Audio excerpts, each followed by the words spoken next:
Good morning, everybody, and welcome to Morning Briefing on Asperk TV. I am Dayo Olujuwon Ekuni. Good morning, Uncle Mustilala. Good morning, Dayo. How was the night? That's okay. And your gesture is not that bad. Thank you. Okay, let's go straight to top happenings making headlines on the front pages of Nigeria's newspapers. Punch, the All Progressives Congress state factions have warned the party against going ahead with the March 12 zonal congresses and the March 26 national convention without resolving crisis in its state chapters. Well, that's according to the Punch. The Nation, after two high-level meetings within 48 hours, the All Progressives Congress APC has zoned the National Working Committee NWC officers. It adopted the consensus option to pick its national chairman and other officers at its March 26 convention in Abuja, the Nation reports. This day also leads with a report that President Muhammadu Buhari yesterday met the governors elected on the platform of his party, the All Progressives Congress, and okayed suggestion for a consensus option at the newly proposed March 26 National Convention of the party. Daily Trust. Airlines have recorded a drop in passengers following the recent increment in price of tickets, with a one-way economy ticket selling for 50,000 naira. It's also at the Murtala Mohammed Airport MMA domestic wing told Daily Trust that passengers figure had dropped since the weekend, saying more people would have decided to travel by road as they could no longer afford what they called the exorbitant air fares.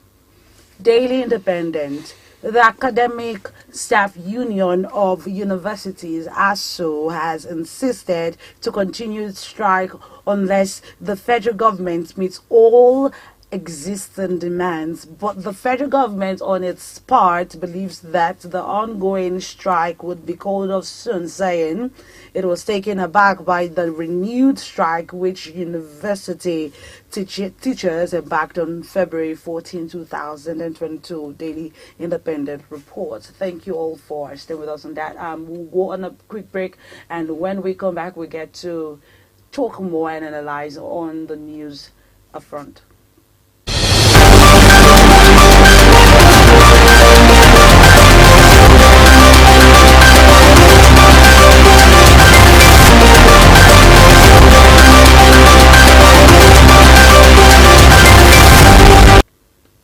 Welcome back, everybody. Uncle Mustilala, I'm sure you were so attentive with the front pages. I had to summarize. What interested you there? Well, almost all the dailies, they have something to do with the APC convention and the zoning and consensus within the party. Well, that is one. Then we have the aspect of ASU, which is another one too. Let's start from the APC. Within 48 hours, APC at the top hierarchy, they held two crucial meetings. The last one was the governors and the president. Which the progressive governors chairman, Atiku Bagudo of KB, he came out to read the highlight of the meeting. Well, let's say congratulations to APC. At least for now, congratulations to them. They have been able to harmonize their differences within the governor's level and put before Mr. President. The party chairmanship has been zoned to north and presidency to the south. You understand? At least this is a clear demarcation from that of PDP. PDP up to now, they have not been able to zone their party. Who flagged the party in 2020. They have not been able to zone it. You understand? So it's kind of there is in-house fighting in PDP. So at least APC, they have been able to solve that problem. Whether the players, that is the party players, will play based on what they have agreed on, is what we'll wait and see. Well, at least for now, it's good.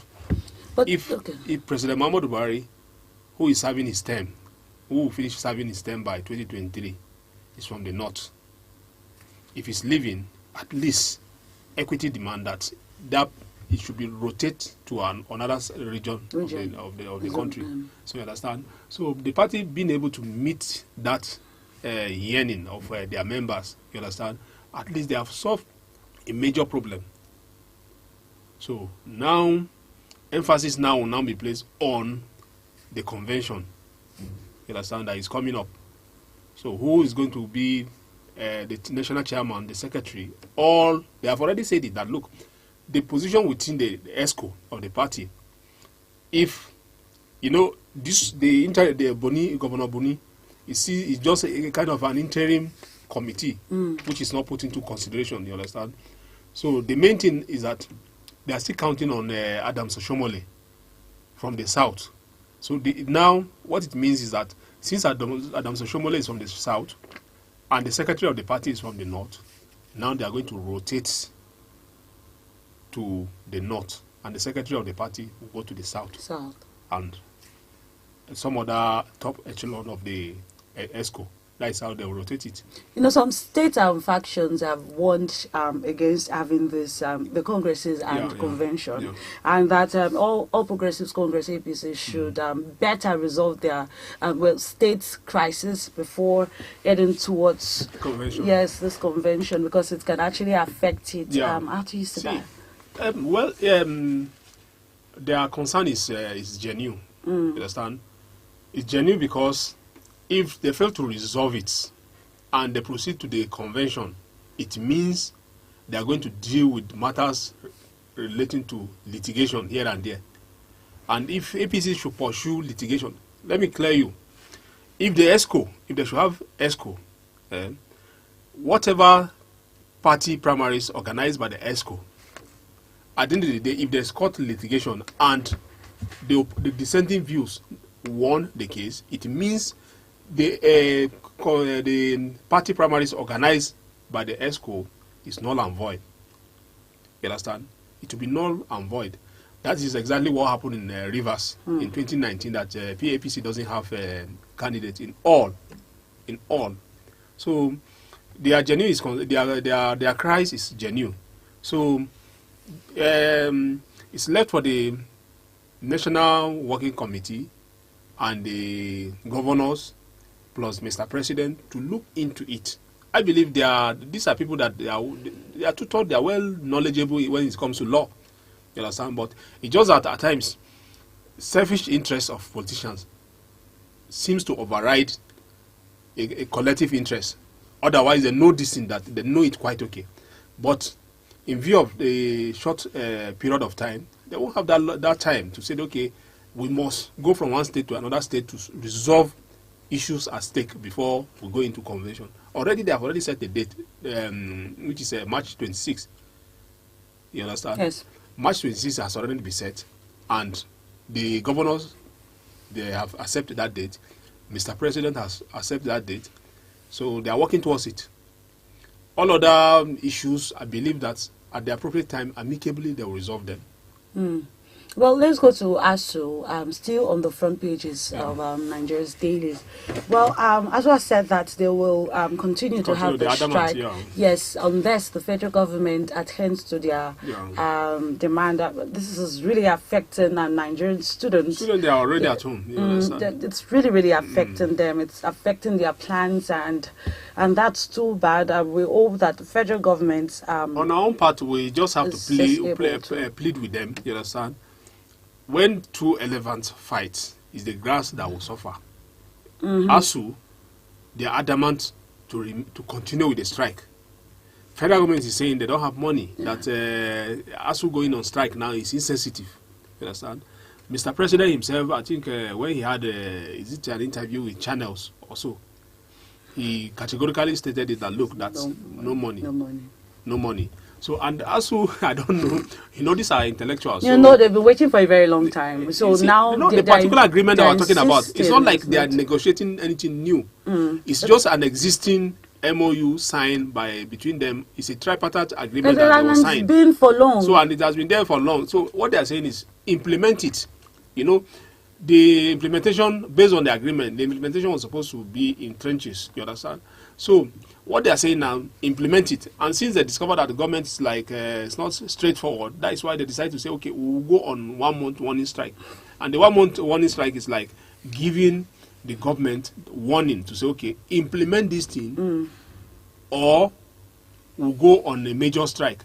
Understand that the 1 month strike is like a warning. The 1 month industrial action is like a warning. Implement this thing, or we'll go on major strike. The last time they went on strike, which was in 2020, it lasted for almost 8 months.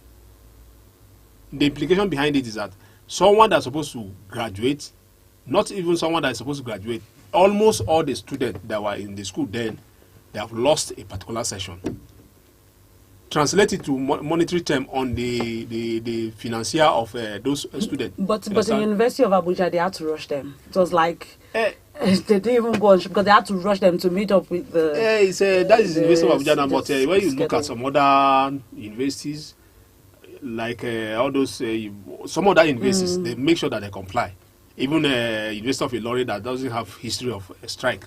No, of course they complied with the strike, but when they came back from the strike, they rushed them. They didn't even give them any allowance. But they are human beings. You understand? Yes. You can't. There is this brain. There is no way that you can crack the brain when a session that's supposed a semester that's supposed to last for 3 months or 4 months. I mean, it should be a place to get educated, but not a place to squeeze it to say, okay, brain. What you're supposed to do, the workload that you're supposed to do for 3 months or 4 months, you now squeeze it down to only weeks.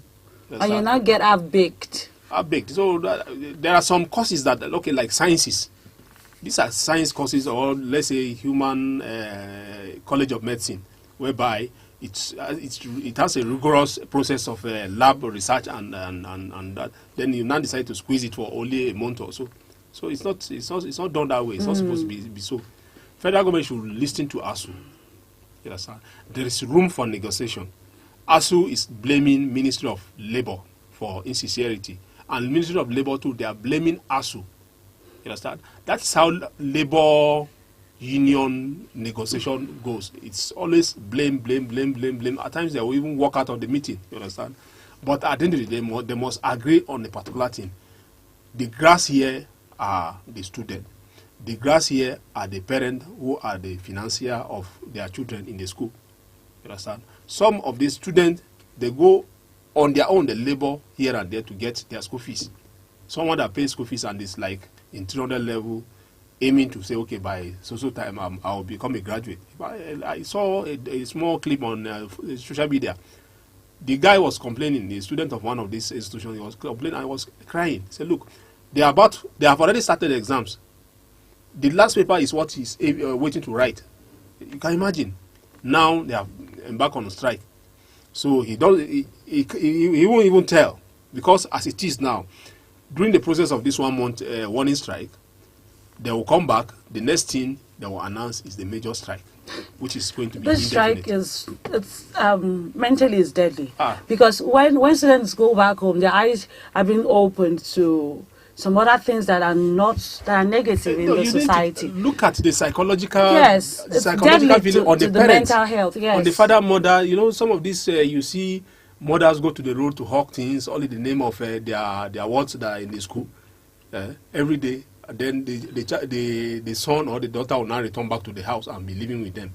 Because do you know that some of the consequences of this strike is actually push it also on what we have today. We have so many people going into cyber crimes. Yes, because when they go home, they mix with friends that says, what's the essence of going to school when you can actually make your money? just make your money, spend time already on this. It's existing. I mean, a lot of this year, they go to school for it. They go to school for Yahoo. Yes. Yahoo. They go to school. They get educated. So what's that? They get educated. Yeah. It's an education on Yahoo. So it's demoralizing. Each time ASU proceed on strike, it's demoralizing, and you will not sit here and start blaming ASU. You understand? All they are fighting is for betterment of university education, tertiary education in Nigeria. It's really demoralizing. So there is no any nation that is aiming at progress. You can't toy with tertiary education. We're not talking about university education alone, but we're talking about tertiary education as a whole. Understand? Because you will not see the essence of going to school anymore. Because when you remember what the president said some time ago, that even when you graduate from school, there's no job for you, there's no job anywhere, and you now think about what's happening in your school right now. So you begin to have second thoughts about going to the university. Why can't I go and look for work for myself? Why can't I go and learn skills? Since after all, when I'm done with my tertiary education, there is no job sitting for me. So what's the essence of going to the university? And all? So it's demoralizing. Our university system need to be reformed. You understand? It needs reformation. What ASU is clamoring for is better system within better and conducive research environment befitting university education. You understand? People go to as far as Ghana here, even Benin Republic, to say they are going to the university. To and do what? Because of our own system here, it's not. There's no consistency. There's no stability. 1 month they will be in school. The next time they will go on strike. You understand? That is instability in the university education here. So let's be the last that will hear about ASU strike. Let it be the last. We hope. It's really a great hope. Well, airlines are still on daily trust. Airlines have recorded a drop in passengers following the recent increase in price of ticket. I mean, the minimum price now is 50,000 naira, and there's so many people that rush into the airports to travel interstate because of the insecurity we have in Nigeria. Some of them are not relying on roads now because it's expensive. I mean, 50,000 half 100. It means when you are from here to Lagos now, you have both return ticket now. You cover out at least above 100,000 there. You understand? Which is not economically. It's desirable to fly, but economically, a lot of people cannot afford that, except if you are traveling on the official, whereby your office is paying. It's the company that will pay for you. Understand? So, aviation fuel is on the high side. You understand? It's on the high side. Airline here, there are airlines, Nigeria, our local airlines, they are suffering a lot. Up to now, we have not been able to come out with a policy to support our airlines. Some of them are ailing, you understand, but they won't come out to say they are ailing. Some of them are almost moribund. Some of them that they had 4 or 5 planes, today they are left with only one. I don't know whether aero contractor is still operating. You have the only dominant one is APC and ARIC now. So, and they are paying for you to fly now is a problem. On the road we have problem of insecurity. You understand? On the road we have problem of insecurity. It means it's only the elite that can fly now. That can fly now. So are you now saying that good things now are just can only be accessed by the elites? It has been like that.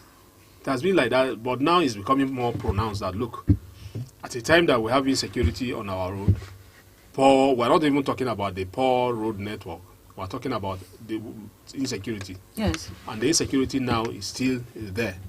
And now people cannot fly easily due to high cost of fare, which is not normal. And the airport itself, the airport has reduction in passengers now because sure. You understand when you are talking about going to Lagos, 50,000 naira from Abuja.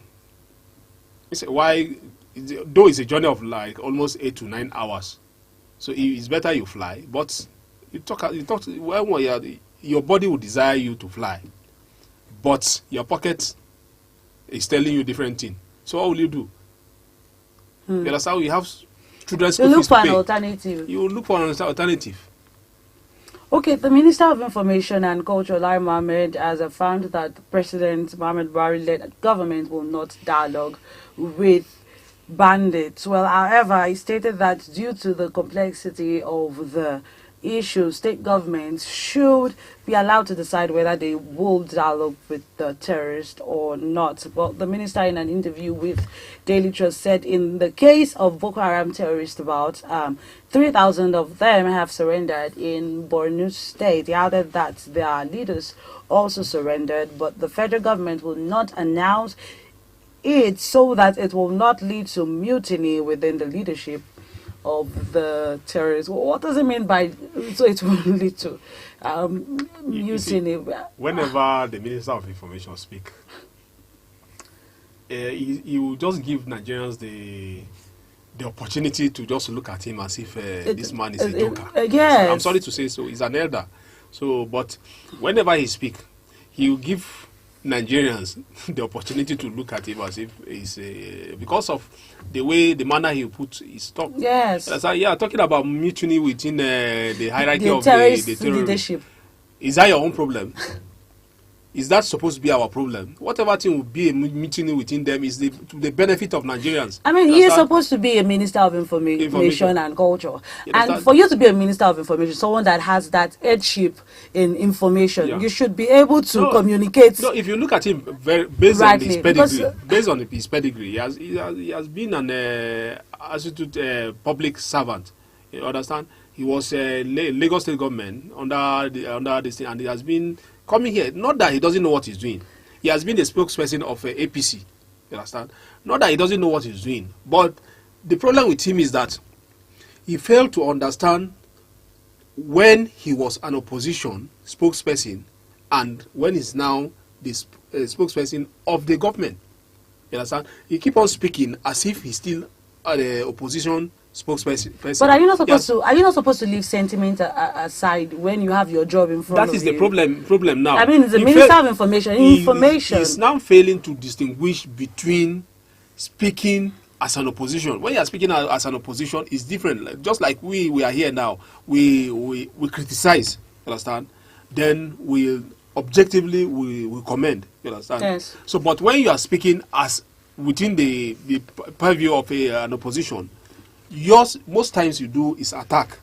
You understand? So if you observe him very well, up till now he's still attacking. He's always attacking. He's always on the offensive. It's not only him.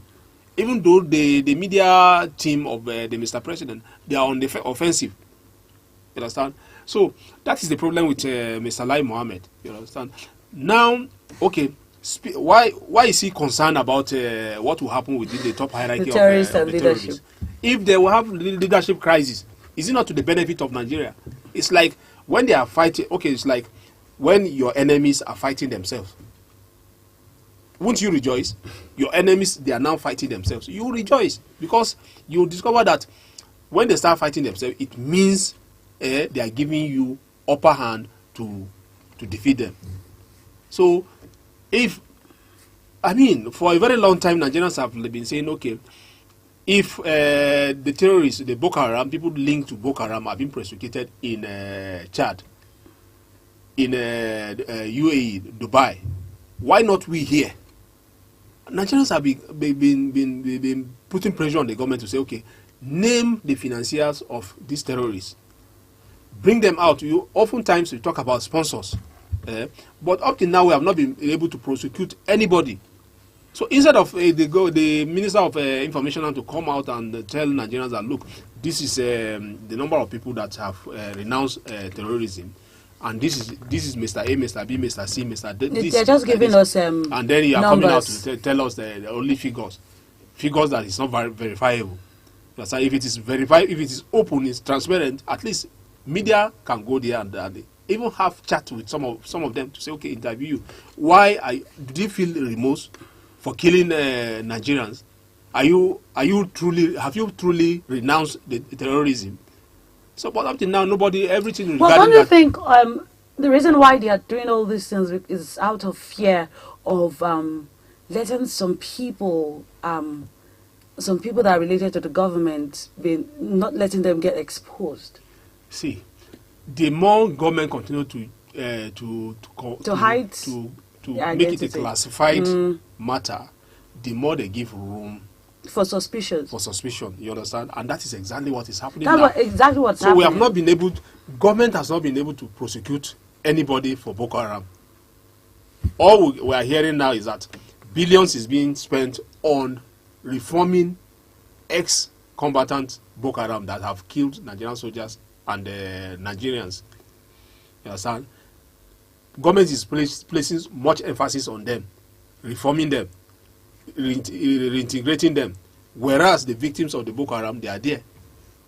Nothing has been done to the victims. So now you're taking care of those people that commit offense. that committed offense, and you left the victims aside. That is exactly what it means. Understand? So, Minister of Information, he should at least be sensitive to some of those things that he will say. That is the problem I'm having with him. He keep on speaking as if he's an outsider. You are an insider. You are part of the government. You are spokesperson of the government. Instead of you to talk like someone who is in the government, you are talking like as if you are an outsider. Or maybe he has forgotten that an administration will end for another administration to come in to take over. Power is transit. It's transit, so you don't expect to always be in power, even in Nigeria, even all over the world. It's just transit. Well, the presidency has stated that it is just a matter of hours for President Muhammadu Buhari to sign the reworked Electoral Act Amendments Bill. Well, according to a report gotten, the special advisor to the president on media and publicity, Femi Adesina, disclosed this yesterday during an interview on Sunrise Daily Channels TV. Well, he said that Buhari will sign it. I'm quoting it. It said Buhari will sign it any moment from now. It could be today, it could be tomorrow, it could be any time, but within the 30 days. Yes. So we're looking at him signing it. That means that everyone in government now, everyone who has a post in the government now, whether you're a minister or anything in the government, you have to drop it. That is what it means. There is a clause within the amended bill that states that if you have interest, if you are vying for any public or elected post and you are a public servant, an appointee, you have to give away your appointment before you go into that. Unlike before, whereby as a minister you can go and contest a governor in your state and you still come back. But no, it's no more the same again. Understand? So it's I still believe that to me, my body language is telling me that they will not sign. The president will, because he will be told not. He will be begged not to. Because some of the actors, especially somebody like Attorney General of the Federation, Abubakar Malami, son. From the rumors is having it that he's eyeing to become governor of Kebbi State, his state. So if he's going for the governor of Kebbi State, you know what it means? He has to drop. He has to quit. And it's going to affect a whole lot of things. You understand? You see, the fact is that almost the appointees, political appointees, they have this paraphernalia of office that is like a license for them to move and do some certain things without restriction. So by that moment that they dropped their letter that their power has been taken away. Yes, so that is what it means. So when they are going into election in their states, with the power on them, the authority on them, that is why you see some of them, they could rival their governors. They could give their governors a running battle. But that moment, okay, take for instance what happened in Osun recently, in the Osun primaries. The governor was at loggerhead with Aregbesola, Minister of Internal Affairs. So that hadn't been as Aregbesola is going for 2023 presidency or whatever thing he's going for. He will have to leave that office. That the moment he leaves that office, that is the end of him. Oh, well. Right now we'll be showing you a video of men of Customs Service. Nigeria Customs Service mishandling a lawyer who was invited to accompany his client to resolve a petition written by the lawyer on behalf of his client whose car was unlawfully impounded by the customs officer. So I asked the technical team to please give us the video. But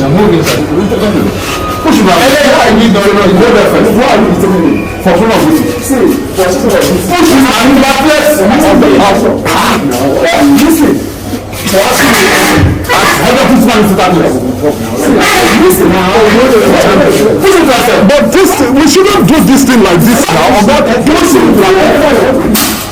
I'm doing my job. This is an ugly situation. He's a lawyer now. I ask you a question. And I'm asking you why you telling me. I'm asking you why you telling me. See, you people is a lawyer now. This guy is a lawyer now. He's a lawyer now. Why you telling me? I'm a lawyer. I'm a lawyer.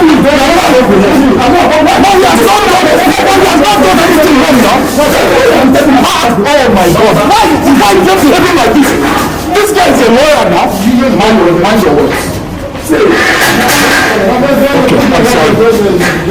Listen now.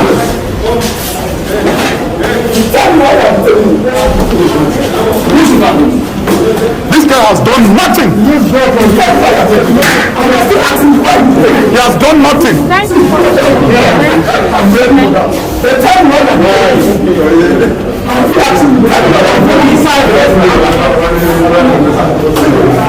I'm asking you, that lawyer, I'm doing my job as a lawyer.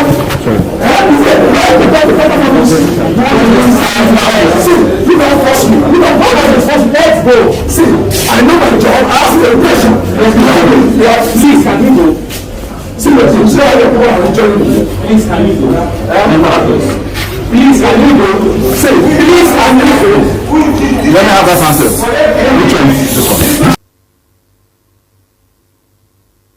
Thank you for that. Of course, it's an amateur video, but you could see what's happening. The visual is there. Yes, the officers with their uniform, that Nigeria's custom officers having that. There are better ways to scold someone, an offender. You understand? But this process of manhandling, putting on a uniform, this is something. This is one of those reasons that NSAS that led to NSAS. Understand? Law enforcement officers in Nigeria, they should learn to follow procedures, yes. Because when a layman sees this now, he begins to complain and see what's the fact is that all the apparatus of states, they are not just apparatus of state, they are existing because taxpayers are funding them, and that is what all these agencies, they don't understand. It seems as if they don't know that Nigerians, they owe their allegiance to Nigerians. Yes. But they seems to, every time they will be acting as if they are on their own, you understand, which is not appropriate, you understand. Last time you had NSAS, up to now, it has not completely resolved. But we keep on seeing law enforcement officers acting as if they are numero uno. You know, there's something about power. Power instigates, and it sometimes makes you do some things that normally you will not do.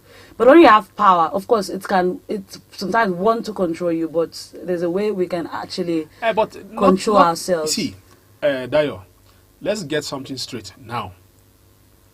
When we're talking like in the 90s, yes, there was no internet penetration. In fact, internet is very something that is foreign to us in Nigeria here.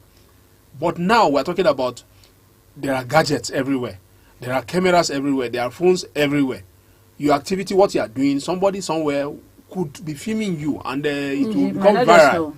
You understand? So they should know that, look, even if you want to act above the law, you should know that somebody somewhere will capture you and it will become viral. Yeah, that's when self-control comes in. So this is uncalled for. It's uncalled for. Whatever the man's offense, whatever he says, they are not supposed to be pushing him around and manhandling him. You understand? Well, yeah, according to what you said, whatever he says, because The man He's a lawyer now. it must have, threatened them. There are One way or the other. Some lawyers somehow. And because they are humans also, Yes, they yes. pounced on him because they are humans. No, But you have to follow procedure the aspect because of being Nigerians humans. You understand? What make the difference between the man and them is that uniform. They should respect that uniform, not because they are respecting the man. No, it's that uniform that they are respecting. Even the man himself, you could see him; he could not do anything because of the uniform they are putting on. The only thing I believe that maybe they are trying to push him to go and lock him somewhere. And he's trying to prove stubborn. Understand? So that uniform is uniform. The uniform is an authority. That uniform serves as symbol of authority. If you go out now, you see a policeman, you are giving respect to that policeman because of this the uniform, which serves as a symbol of authority on him. So they should respect their uniform. Yes, very true. Thank you so much. Well, we wait for we'll await Nigeria Customs Service to they will make a give a press release. Yes. On that. You have to update our viewers regarding that. Yes, of course. Thank you so much for staying with us on Morning Briefing at Spheric TV. I am Dayo Lujowa Ikuninyi. Thank you so much, Uncle Mistilala Abdul Malik Mustafa. Do have a wonderful day, everybody. And don't forget to subscribe to our YouTube channel and follow us on all our social media handles. Facebook at Aspheric News, Instagram at aspheric.news, and Twitter at Aspheric News. And do not forget to check out our website, asphericnews.com. Thank you, and have a wonderful day. Bye.